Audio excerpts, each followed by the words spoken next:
Oo, mabuo.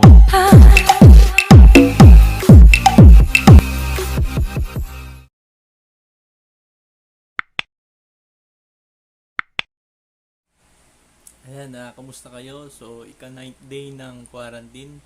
So, ano bang ginagawa nyo? So, kung wala naman kayong importanteng gagawin sa labas, huwag na kayong lumabas. No? So, please help natin yung mga frontliners natin para hindi na dumami yung mga magiging infected sa virus. No? So, ginawa namin, dito kasi sa amin, sa barangay, may quarantine pass, no? So, every household, binibigyan ng gate pass para lumabas at bumili ng pagkain. So, dito, sa apartment, kung saan ako nakatira, six rooms kami rito, no? So, pag-isipan namin na every night, no, gumawa kami ng dinner club. So, each person, each room, magluluto ng isang pang dinner para pagsasalo-saluhan ng marami, naming lahat, no? So, ngayon ako yung nakatoka na magluto. Ayan, nag-iisip kasi kung ano yung lulutuin ko kung pinakbet or adobo.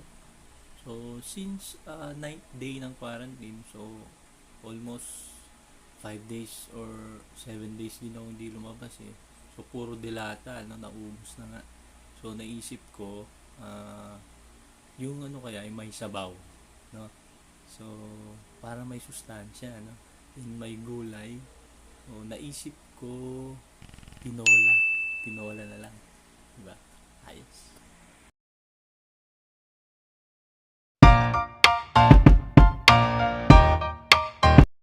Ayan, so since hindi ako laging nagluluto, sinearch ko na lang yung mga recipe sa YouTube. So, ayan.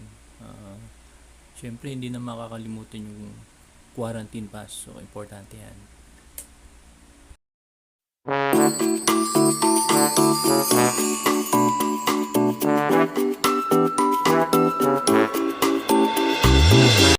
So, inabot din ako ng 400 plus, no, para sa 7 tao. So, ayan, sulit, no, yung 400, 7 tao na. Nice.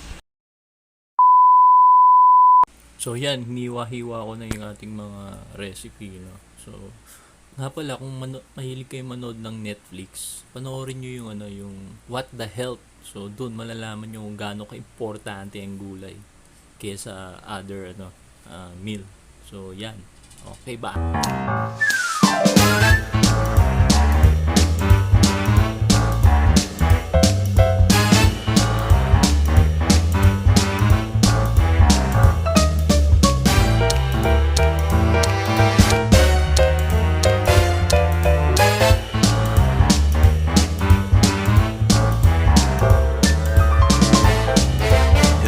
Thousand years later.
Ayan, binawasan ko ng mantika kasi sumobra pala yung lagay ko eh. So, ayoko namang magka-cholesterol yung kakain, di ba? So, para healthy yan, bawasan natin. Okay? Green is refreshing to the eyes and also the body, di ba?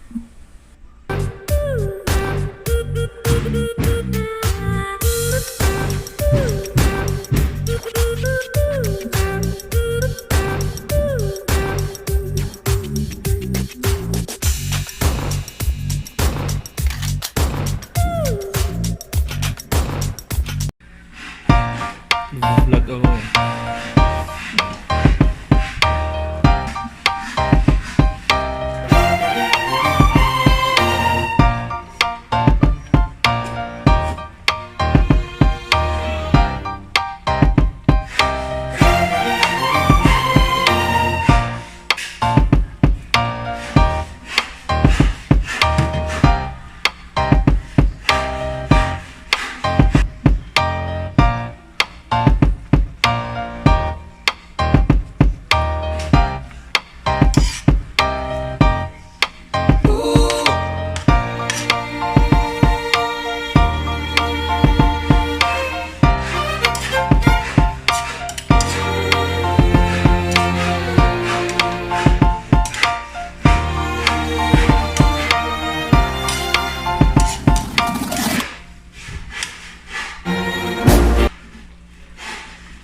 A few moments later.